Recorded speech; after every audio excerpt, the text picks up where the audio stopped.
दोस्तों फर्ज कीजिए कि आप एक कुंवारी लड़की हैं और कोई आपको ये कहे कि कुंवारी लड़की तो एक बाजारू औरत की तरह होती है, ऐसी बाजारू औरत जिस पर सबका हक होता है। सोचिए आपको कैसा लगेगा। फर्ज कीजिए आपके आसपास कोई अनाथ बच्ची है और आपका चीफ गेस्ट उस अनाथ बच्ची को हराम बताकर उसके साथ स्टेज शेयर करने से मना कर दे, तो आपका रिएक्शन क्या होगा? फर्ज कीजिए आपने एक धार्मिक स्कॉलर को अपने मुल्क में गेस्ट के तौर पर बुलाया है और वो गेस्ट सरेआम ये शिकायत करने लगे कि आप लोगों ने तो मेरी टिकट माफ नहीं की, आप तो मुझे सिर्फ 50% डिस्काउंट दे रहे थे। तो आप उस गेस्ट के बारे में क्या सोचेंगे? मुझे 50% डिस्काउंट दूंगा। मैं बोला भाई। और अगर मैं आपको बताऊं कि ये सारी बेशर्मी इस्लामिक स्कॉलर जाकिर नालायक ने सिर्फ एक हफ्ते में दिखा दी है, तो आपका क्या रिएक्शन होगा? जी हाँ, ये जहरीला बिच्छू पिछले 10 दिन से पाकिस्तान में है और इन 10 दिनों में इसने पाकिस्तान में इतना हगा है कि पाकिस्तान के सारे गटर चौक हो गए। इसका हगा नालियों से बह बहकर लोगों के मुंह में आने लगा है और पूरा पाकिस्तान एक दूसरे से यही पूछ रहा है कि ये किस जाहिल को हमने अपने मुल्क में बुला लिया है। मतलब जिस आदमी को कोई अपना गेस्ट हाउस किराए पर न दे, उसे पाकिस्तानी हुकूमत ने अपने यहाँ स्टेट गेस्ट बनाकर बुला लिया। और बुलाए भी क्यों ना, हमारे यहाँ तो कहावत भी है कि गू का भाई पाद।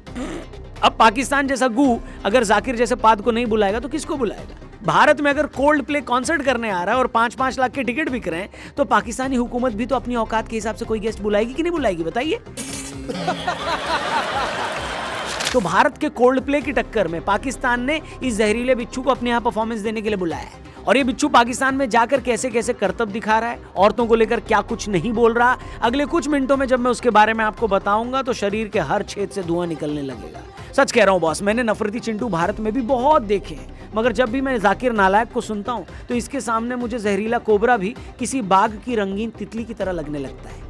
मगर इससे पहले कि मैं उस बिच्छू के किस्सों के बारे में बात करके आपको दिमागी नुकसान पहुंचाऊं, पहले आपका थोड़ा आर्थिक फायदा करवा देता हूं। तो दोस्तों आजकल आपने एआई और उसके फायदों के बारे में तो बहुत सुना होगा, तो आपके फायदे के लिए पॉकेट ब्रोकर भी ले आया है एआई ट्रेडिंग, जो आपको ट्रेडिंग में प्रॉफिट कमाने में आपकी हेल्प करेगा। इसके लिए आपको डिस्क्रिप्शन या पिन कमेंट में जाना है, लिंक दिया वहां से रजिस्टर करना है और अगर आप मेरा प्रोमो कोड रौनक100 यूज करते हो तो आपको मिलेगा 100% बोनस आपके पहले डिपॉजिट पर। इसमें आप कई तरीकों से डिपॉजिट कर सकते हो, यूपीआई या बैंक ट्रांसफर एक्सेट्रा, और आपको मिलेगा आपके डिपॉजिट का डबल। इसके बाद आपको आपके सामने एआई ट्रेडिंग फीचर मिलेगा जिसमें एआई आपके लिए ट्रेडिंग करेगा। मैं आपको करके दिखाता हूं। ये देखो, एआई को हमने बोला ट्रेड लेने को, उसने लिया और हमने प्रॉफिट भी कमा लिया।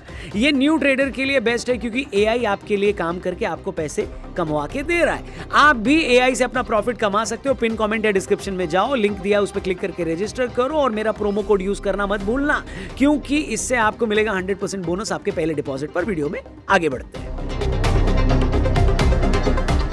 तो आइए अब सीधे इस जाकिर नालायक की बातों पर आते हैं। पहला किस्सा सुनिए। पाकिस्तान में लैंड होने के बाद से ये आदमी पाकिस्तान में घूम घूम कर गू के पकौड़े तल रहा है। अलग अलग शहरों में लोगों को भाषण देकर ये इंश्योर कर रहा है कि पाकिस्तानी आवाम में जो बची खुची कॉमन सेंस है उसका भी अंतिम संस्कार कर दिया जाए। ऐसे एक प्रोग्राम में एक बच्ची ने इससे पूछ लिया कि लोग एक से ज्यादा शादियां क्यों करते हैं। अब बच्ची महज 14 साल की थी। इसका जवाब भी वैसा ही होना चाहिए था, मगर नहीं, किंग कोबरा उल्टा ज्ञान देने लगा। जाकिर ने उस बच्ची को बताया कि दुनिया में औरतें ज्यादा हैं और उनके लिए मर्द कम है। ऐसे में हर औरत की शादी तो हो नहीं सकती, इसलिए जो औरतें कुंवारी बचती हैं उनके सामने एक ही ऑप्शन है, वो किसी शादीशुदा मर्द से शादी कर ले। क्योंकि जो औरत शादी नहीं करती और कुंवारी रहती है वो एक बाजारू औरत है, वो पब्लिक प्रॉपर्टी है। मतलब इस इस्लामिक स्कॉलर के मुताबिक ऐसी कुंवारी औरत पर सबका हक है। अब इस बात पर हमें क्या कहना चाहिए मुझे तो नहीं पता, आप ही चाहें तो इसकी शान में 2 शब्द कमेंट बॉक्स में लिखकर इसकी इज्जत अफजाई कर सकते हैं। वो शादी करने के लिए मर्द नहीं मिलेंगे तो क्या ऑप्शन है उनके लिए? 2 ऑप्शन है। चाहे पहला ऑप्शन है कि वो ऐसे मर्द से शादी करे जिसकी बीवी ऑलरेडी है, या वो बाजारू औरत बन जाए। कुंवारी औरत को बाजारू औरत कहना चाहिए या नहीं, ये बात इतनी फिजूल है कि मैं इस पर एक शब्द नहीं बोलना चाहता। लेकिन मैं उस छोटी बच्ची के बारे में सोच रहा हूँ जिसके सामने इस जाहिल ने ऐसा जवाब दिया। मैं तो उन लाखों करोड़ों मुस्लिम लड़कियों के बारे में सोच रहा हूँ जिनकी किसी वजह से शादी नहीं हो पा रही। जाकिर नाइक मुस्लिम समाज का एक बड़ा नाम है, करोड़ों लोग उसकी बातों को सीरियसली लेते हैं। अब आप ही बताइएगा कि जाकिर की बातों को सुनकर ये लोग कुंवारी लड़कियों को लेकर क्या सोच बनाएंगे। बात यहीं रुक जाती तो भी कोई मसला नहीं था, हमें लगता क्या पता जबान फिसल गई हो। लेकिन बार बार ये जोकर यही साबित करता है कि औरतों को लेकर ये कितनी गिरी हुई सोच रखता है। अब जो किस्सा मैं बताने जा रहा हूं उसने तो नीचता की सारी हदें पार कर दी। इस जोकर के ऐसे ही प्रोग्राम में एक औरत ने पूछा कि पाकिस्तान के जिस इलाके से मैं आती हूँ वहाँ सभी इस्लामी तौर तरीकों को बहुत फॉलो करते हैं, मगर बावजूद इसके वहाँ पर औरतों के साथ जुल्म बहुत होते हैं, छोटे बच्चों के साथ गलत काम होते हैं। ऐसा क्यों?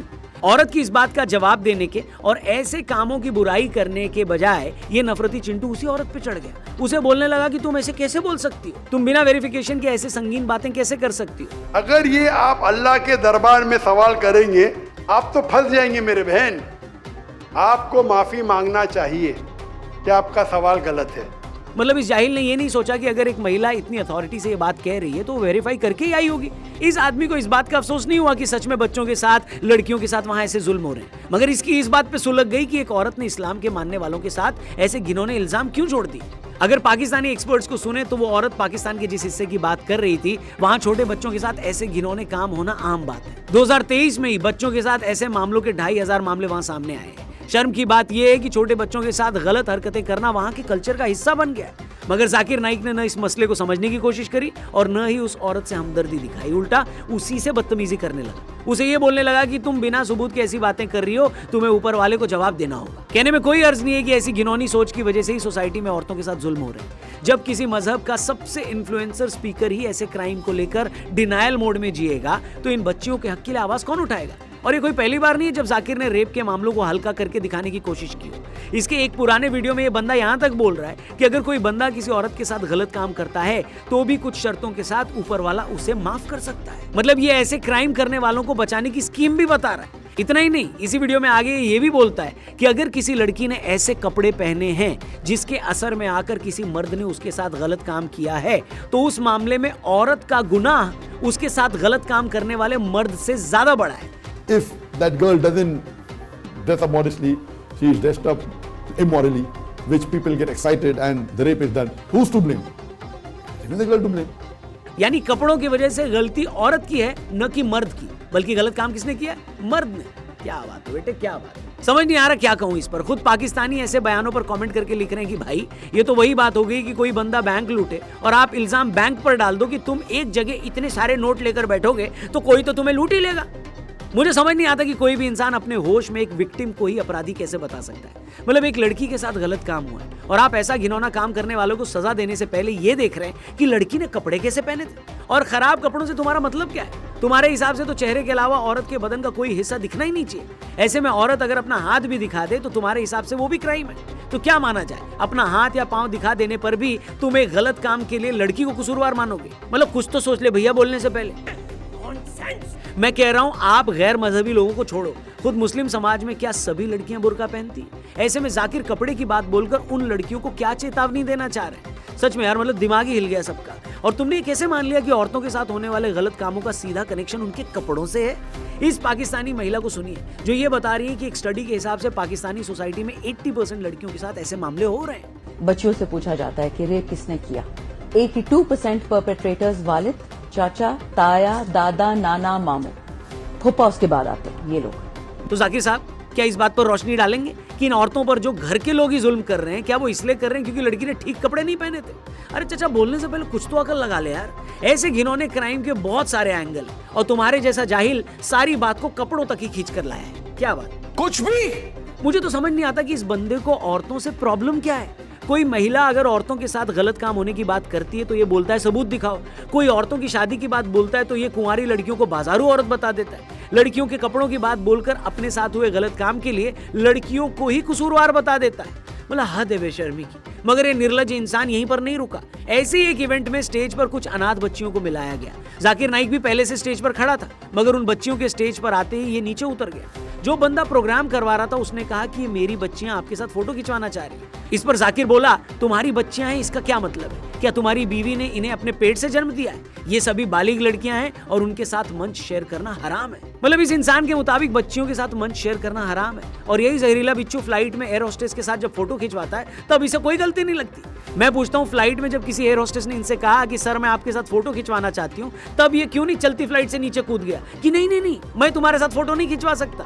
और इतना ही नहीं, यही बंदा सोहा अली खान के साथ भी मंच शेयर कर चुका है। मतलब या तो जाकिर साहब ये कहना चाहते हैं कि मुझे सिर्फ ग्लैमरस लड़कियों के साथ मंच शेयर करना है, चाहो तो एयर होस्टेस के साथ फोटो खिंचवा लो या फिर किसी फिल्मी हीरोइन के साथ स्टेज पर ले आओ, लेकिन अनाथ बच्चियां, ओहो सॉरी, वो सब मेरे क्लास की नहीं है। यही कहना चाह रहे हो ना बॉस? हैरानी ये है कि एक तरफ जाकिर अनाथ बच्चियों के साथ स्टेज शेयर नहीं करता, उन्हें लेकर ऐसी बातें करता है, और दूसरी तरफ कुछ पाकिस्तानी यूट्यूबर्स ही हदीस का रेफरेंस देकर बताते हैं कि ऐसे अनाथ बच्चों का ख्याल रखने को बहुत बड़ा पुण्य बताया गया है। मगर लगता है कि जाकिर साहब ने ये सब पढ़ा ही नहीं है। जरा सोचिए, दुनिया भर में जो जाकिर नाइक को मानने वाले हैं वो इस बात से अब क्या सबक लेंगे कि औरतों के साथ मंच शेयर नहीं करना है। अगर ऐसा है तो अब से ऐसे हर इस्लामी कार्यक्रम से औरतों को मंच से हटा दिया जाएगा। टीवी चैनलों में कोई उनके साथ डिबेट नहीं करेगा, उन्हें कोई कल्चरल प्रोग्राम में भी नहीं बुलाया जाएगा। मतलब ये आदमी कहना क्या चाहता है इसे खुद नहीं पता। उस मोमेंट पर उसे लगा कि अगर मैं ऐसा बोलूंगा तो पाकिस्तान के कट्टरवादी खुश होंगे, तालियां बजेंगी, मगर उसका सोसाइटी पर लार्जर इंपैक्ट क्या पड़ेगा इसे खुद नहीं पता। अब मैं इस आदमी के और कितने किस्से आपको बताऊं, बताइए। मतलब इंसान इतना एरोगेंट है ये कि इसने एक प्रोग्राम में स्टेज पर ये भी बोल दिया कि जब मैं पाकिस्तान आ रहा था तो मेरे पास 1000 किलो का लगेज था। मैंने पीआईए के सीईओ को फोन करके बोला कि मेरे पास 1000 किलो की लगेज है, तो उन्होंने कहा कि अरे सर, हम आपको 50% डिस्काउंट दे देंगे। जाकिर को यह बात सुनकर गुस्सा आ गया। उसे लगा कि सीईओ कहेगा कि सर, आपसे एक भी पैसा नहीं लेंगे। इसने स्टेज पर इसी बात पर हाय तौबा मचा दी कि मुझसे 50% पैसे चार्ज किए गए। मुझे 50% डिस्काउंट दूंगा। मैं बोला भाई 50% डिस्काउंट के बदले में और 4 लोग को लेके आऊं और सस्ता पड़ेगा ना। बोला देने का तो फ्री दे, मतलब मत दे। ठुकरा दिया मेरे। Pi Pakistan airline. अरे इंडियन में कोई भी गैर मुस्लिम मुझे देखेगा तो फ्री में छोड़ेगा। मैं तो कहता हूं यार, पहले तो पाकिस्तानी सरकार को इतनी अकल होनी चाहिए थी कि अगर किसी को स्टेट गेस्ट बनाकर बुलाया है तो उससे सामान के पैसे मत लो। दूसरी बात, अगर पैसे मांग भी लिए हैं और आपको बुरा भी लग गया है तो ये बात बंद कमरे में पाकिस्तानी ऑफिशियल्स को बोल दो भैया। इसी बात पर सरेआम छाती कूटने का क्या फायदा। ये शख्स इतना मूर्ख है कि उसी मंच से ये बोलता है कि हिंदुस्तान में भी कोई गैर मुस्लिम भी मुझसे इस सूरत में पैसे नहीं लेता, मगर पाकिस्तान ने पैसे ले लिए। मतलब जिस पाकिस्तानी सरकार ने उसे स्टेट गेस्ट बनाकर बुलाया है, इसने सरेआम उसी की धज्जियां उड़ा दी। इसीलिए लगातार मैं इस वीडियो में उसे जाकिर नालायक बोल रहा हूं। एक ऐसा शख्स जिसे न इस बात की अकल है कि मेहमान को कैसे बिहेव करना होता है, इसे न इस बात की समझ है कि अनाथ बच्चियों के साथ कैसे डील करना है, न इसे इस बात का शऊर है कि औरतों के साथ कैसा सलूक करना है। दुनिया भर के इस्लामी मुल्कों में घूम घूम कर बड़ा संत बना फिर रहा है, दुनिया को दीन की तालीम दे रहा है, मगर इसकी खुद की हकीकत क्या है ये सब जानते हैं। भारत में इस पर 193 करोड़ रुपए का मनी लॉन्ड्रिंग का केस चल रहा है। खुद 2007 से 11 के बीच मुंबई में इंटरनेशनल इवेंट करवाकर गैर मुसलमानों के खिलाफ जहर उगलता था। एजेंसियों को इस बात के सबूत मिले हैं कि इस्लामिक रिसर्च फाउंडेशन ने मुंबई में इन सालों के बीच जो इवेंट ऑर्गेनाइज करती थी उसके लिए उसे बाहर से मोटी फंडिंग होती थी। जाकिर नाइक ने मनी लॉन्ड्रिंग से मिले इस पैसे को रियल एस्टेट और म्यूचुअल फंड में भी इन्वेस्ट कर रखा है। इसके जहरीले भाषणों की वजह से श्रीलंका से लेकर इंग्लैंड, बांग्लादेश और भारत और कई मुल्कों ने इस पर बैन लगा रखा है। इसके जहरीले भाषणों के असर में आकर लोग बम ब्लास्ट तक कर देते हैं। जुलाई 2016 में बांग्लादेश की राजधानी ढाका में एक बम ब्लास्ट हुआ। उस मामले में जब आरोपी पकड़ा गया तो उसने पुलिस को बताया कि जाकिर नाइक की वीडियो से ही प्रभावित होकर उसने ऐसा किया।